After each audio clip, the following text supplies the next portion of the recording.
am in the unique position of having had a near-death experience when I was 15, and I can tell you that there is life after death, positively.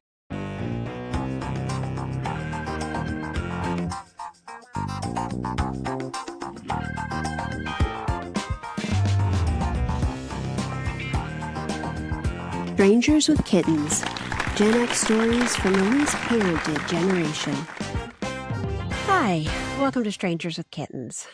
I'm Eileen Kelly. Thank you for being here. I am sorry that it's been 2 weeks since the last episode. I needed to take a break because I lost one of my dearest friends. We were friends. We have been friends since we were 12 years old. And she was such an integral part of who I am. And I needed to take a minute. So, and I want to tell you a little bit about her. Her name is Rachel. And she was battling cancer for a long time. And she and I met when we were 12 years old. She was going to this Christian school in the next town over. Matter of fact, it was I don't know if they went to the school, but they went to the church, the same church that the Jonas Brothers went to, and it's in their documentary.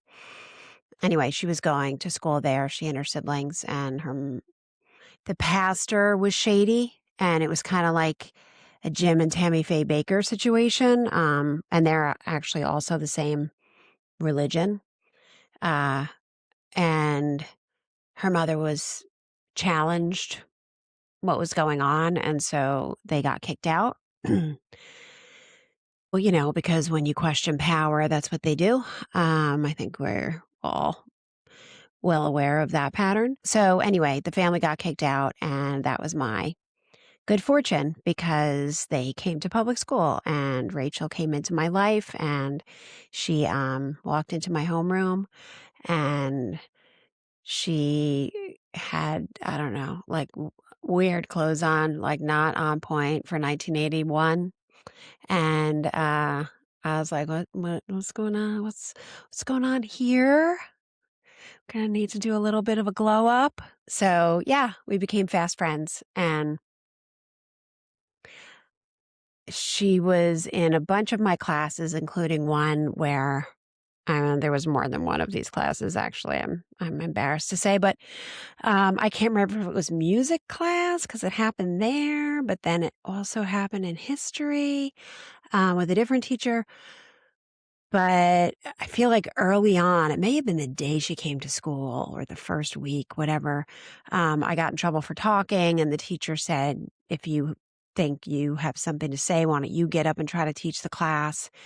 Like, why don't you get up and try to hold everyone's attention? You think it's so easy. I don't remember what I talked about in music class. I think it was the door. I think I read, it's like so age inappropriate, but I read a book on the Doors called No One Here Gets Out Alive. And so I think for music class, I just, told them about that, summarized that book. And for history class, I summarized the book Helter Skelter, which is about the Manson murders, which I had read at 12 years old, because that's Gen X, people. So anyway, she thought that was hilarious, and we were fast friends, and we have been friends ever since. And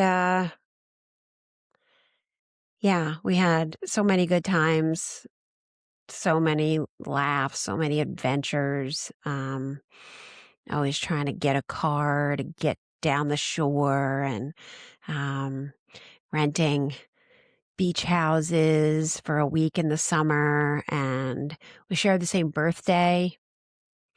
But somehow I was always the one signing for our beach houses or anything where someone needed to be legally responsible. I don't know how she got out of that, but somehow she always did. I was always on the hook for it because she and I were the same age. And then our friends were, I don't know, 6 to 8 months younger. We just like missed the cutoff or just made the cutoff rather for kindergarten.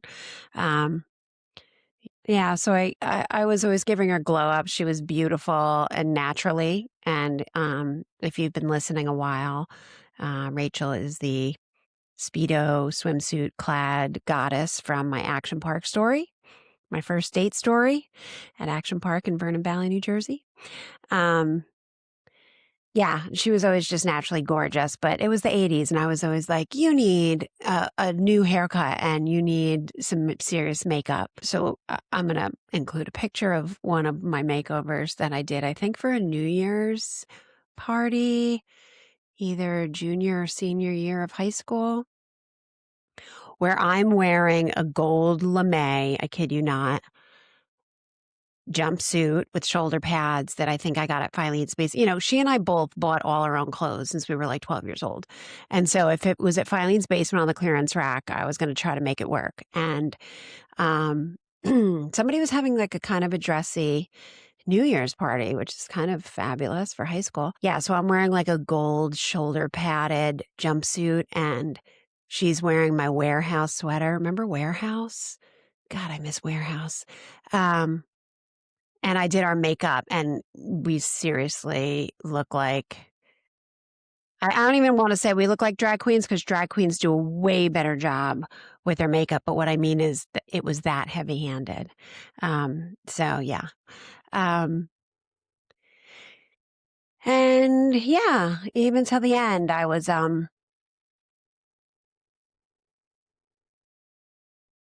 giving her glow ups like a few weeks before she passed. She was bedridden at that point and um she was saying she really needed a haircut, and I said I would come and do it.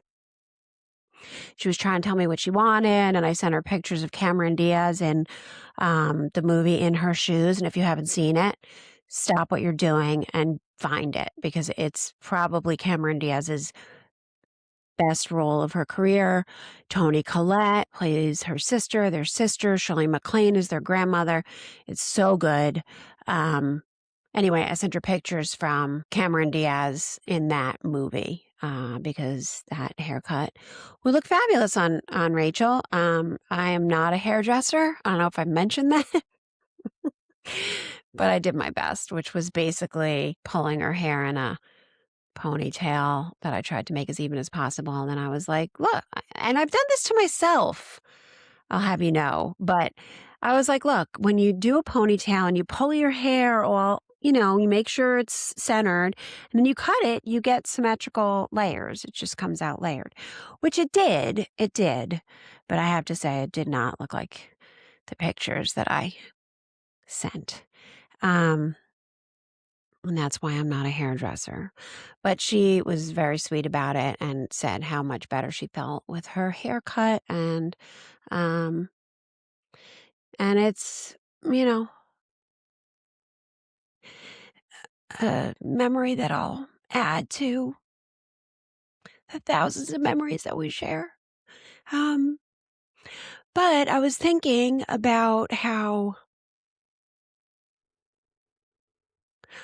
our generation is dealing with loss now and some of us have dealt with it earlier in our lives than this. I certainly have, but also know, you know, quite a few friends who have lost parents recently. And, we're getting to that age and it's difficult. And, I lost my mom 23 years ago. Um, and I lost my dad 13 years ago, and I lost my sister 18 years ago. So it's been a lot and doesn't get any easier. I'm sorry to say. I'm sorry to tell you. Everybody leaves a hole that can't be filled. But Also, it's the price of doing business, right? It's the price of living this life and having relationships with extraordinary souls um and I am in the unique position of having had a near death experience when I was 15, and I can tell you that there is life after death positively. And I know that, and I know um that everyone I love is in an amazing place, but it doesn't make it any easier for the people that are here. And it's hard, to just like continue to live your life, but without the people that you love. And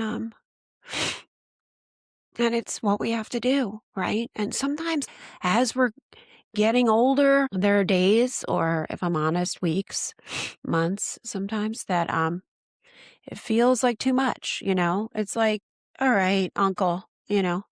Um, but those are the bad days. And most of the time I'm able to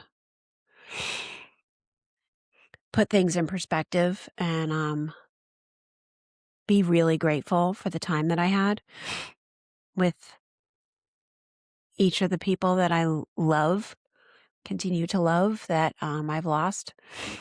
And if you have recently lost someone or not so recently, I got to tell you, I lost my sister 18 years ago. I still reach for the phone to call her sometimes. It seems hard to believe, but sometimes I'll just be we used to talk a lot in the car. My brother and I were talking about this because it was the same with him. We would call her when we were driving a lot. And so I don't know, I guess when I get in the car, it's a different car and a different place that I'm going. Something about those cues just put me back in that space.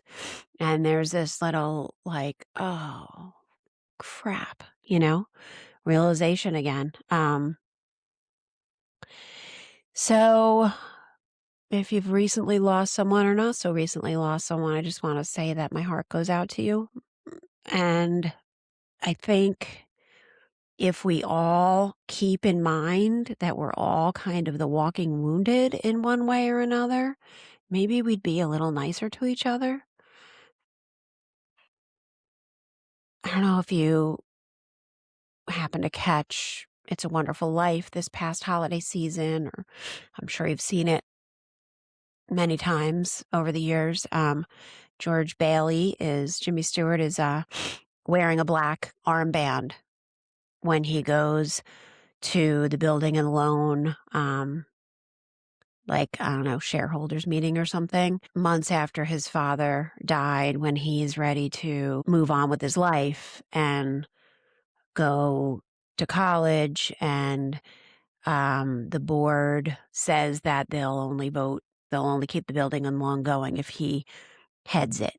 And he's wearing a black armband, and it's been a while since his dad died. And I don't know when that custom stopped, but I wish we'd bring it back.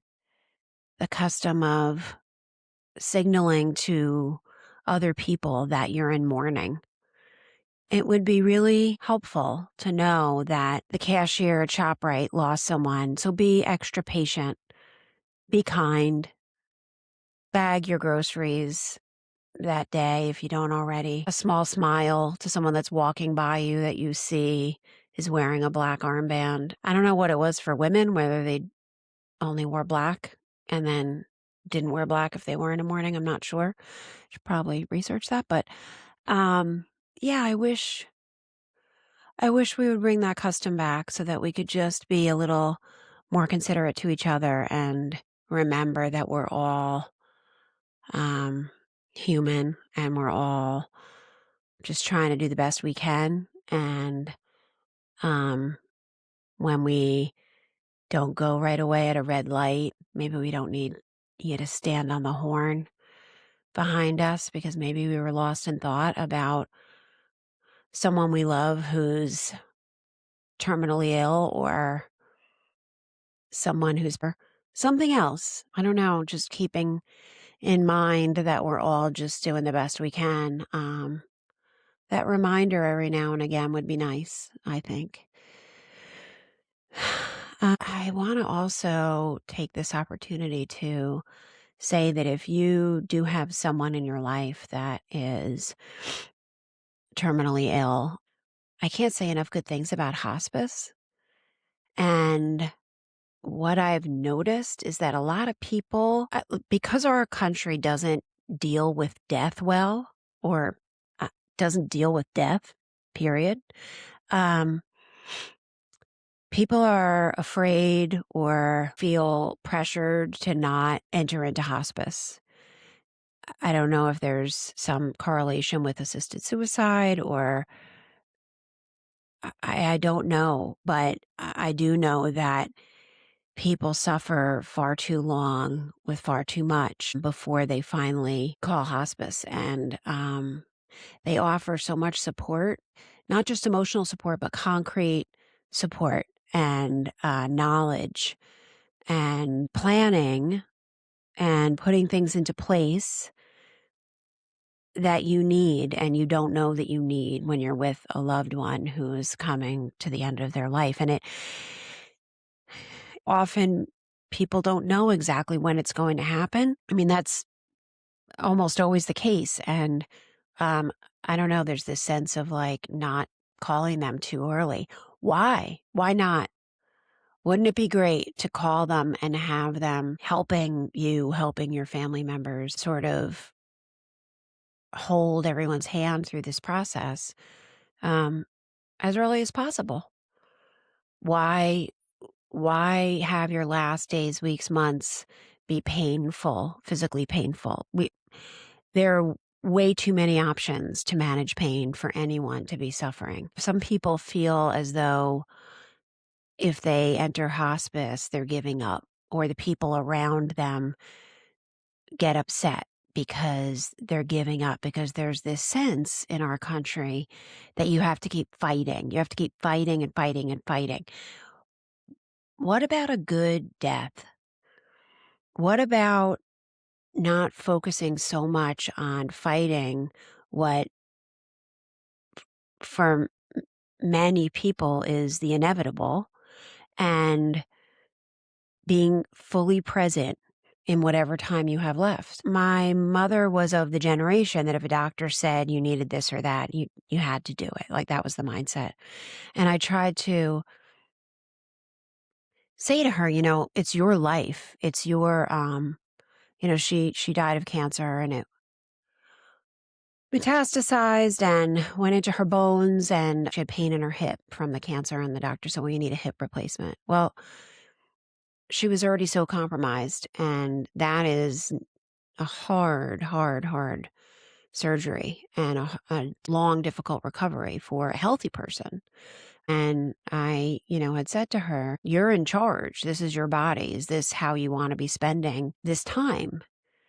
Going through a painful, difficult surgery and then in a rehab center recovering from it. And she said, well, that's what the doctor said that I need. I mean, it was just incomprehensible to her that you would ever do anything against what a doctor says to you. And this is not any disrespect to doctors. They're wonderful, but I think that they may forget or not realize the power that they have, and that some people don't know that they are also just people posing options, but maybe the way it's posed, it doesn't feel like an option. Maybe there's a misunderstanding or a miscommunication there that this is one option that you have others. And, this sense of like, well, what's the alternative? To do nothing?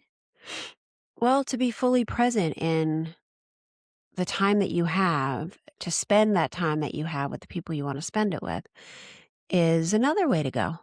And I don't know that that is something that we consider as a society. And And I do kind of feel like Gen X, again, is the first generation to be like, hold on, this doesn't sit well with me, or this isn't, maybe because we were so independent as kids, it seems ludicrous to think that you just have to obey someone else when it comes to your last days, weeks, months here on earth. So some people feel like they have to, quote unquote, keep fighting for that reason. Some feel that they can't face saying to their family or friends, I just want to spend this time the way I want to spend it, as though they're giving up, letting people down. I was with my mother when she passed. It was a really sacred moment. And I'm so grateful that I was able to share that moment with her and able to bring her home from the hospital, because it wasn't easy and it was all that she wanted. And I think it's really important to honor how someone wants to die and value every day that you have with them, and not, I don't know, have this sort of point of view of like, well, it's a foregone conclusion, so it's already over, you know? Holding my mother's hand while she passed on to the next realm was one of the most beautiful, I mean, obviously I was gutted, but it was one of the most beautiful, sacred moments of my life, and I will forever be grateful that I was able to experience that with her. And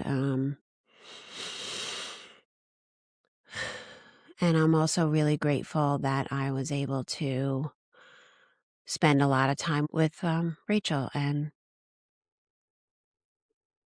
to talk to her like she was her. That's another thing, is having spent a lot of time in hospitals when I was a kid, and I don't know, being sick and in oxygen tents and in wheelchairs and all sorts of stuff.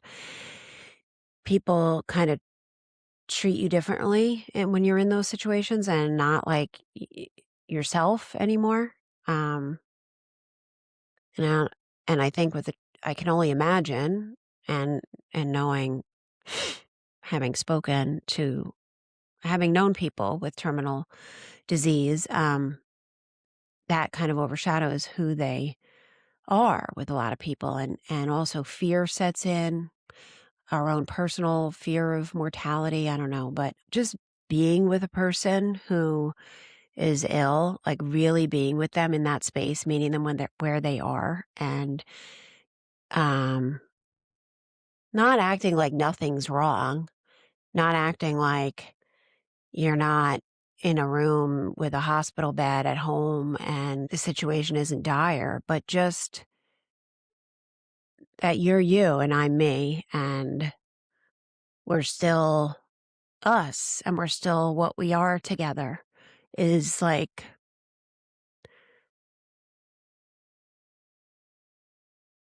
it's, really the greatest thing that you can do for someone is to be with them, really with them, really see them, really be present.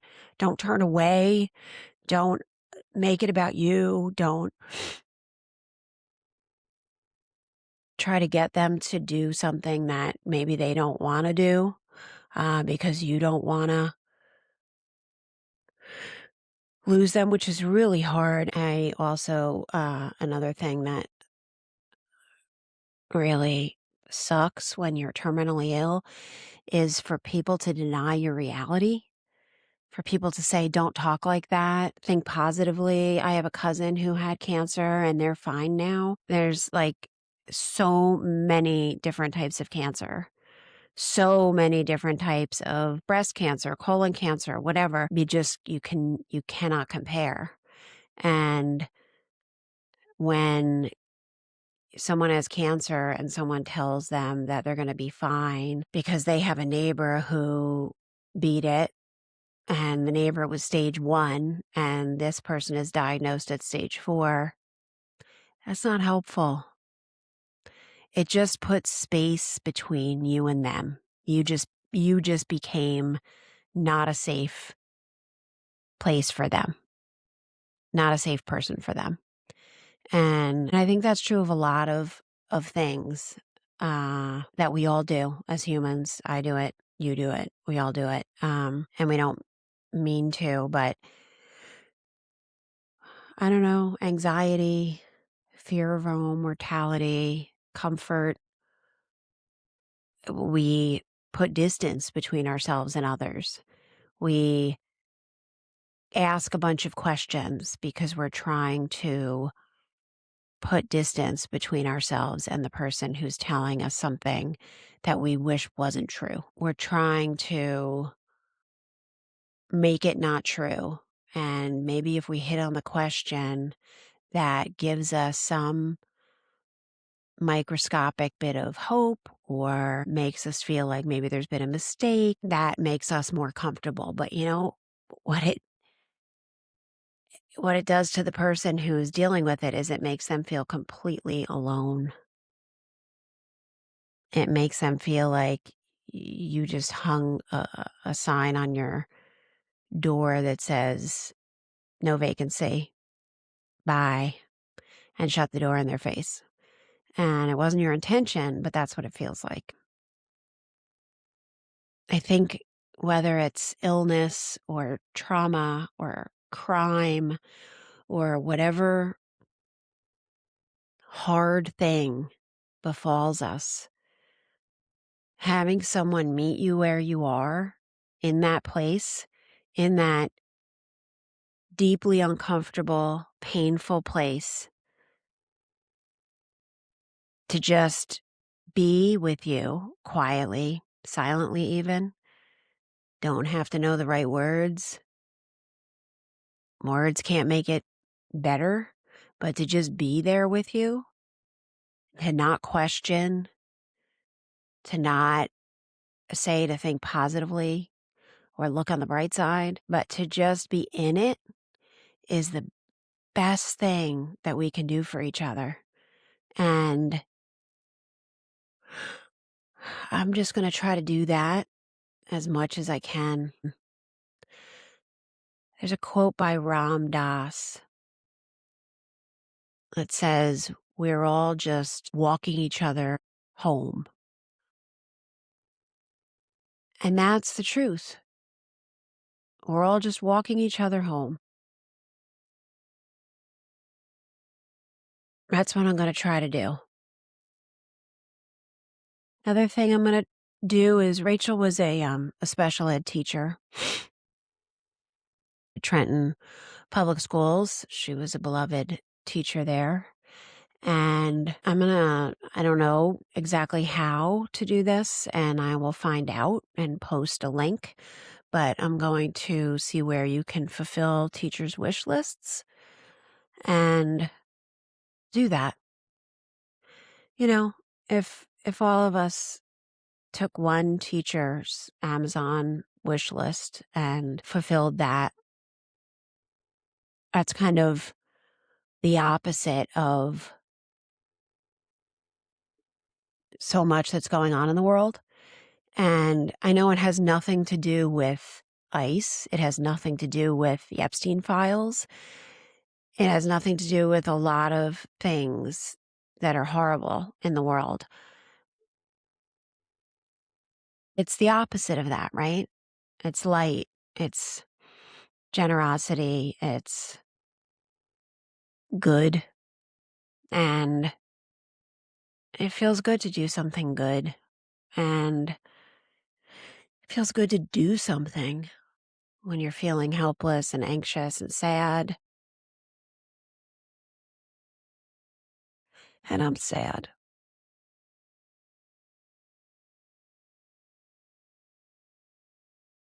So I'm going to leave you with that. Just want you to know that if you're going through something, if you've lost somebody, I see you. You're not alone. And there's no way around it.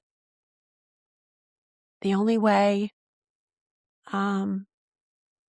is through. You just have to keep going through it, one step at a time.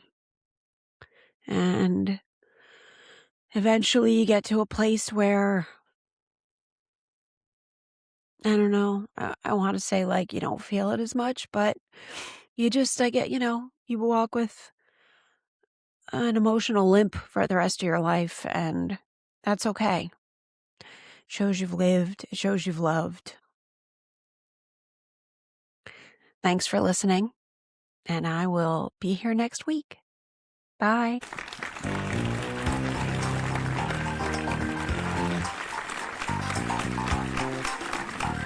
If you like our show, please rate, review, and share on social media.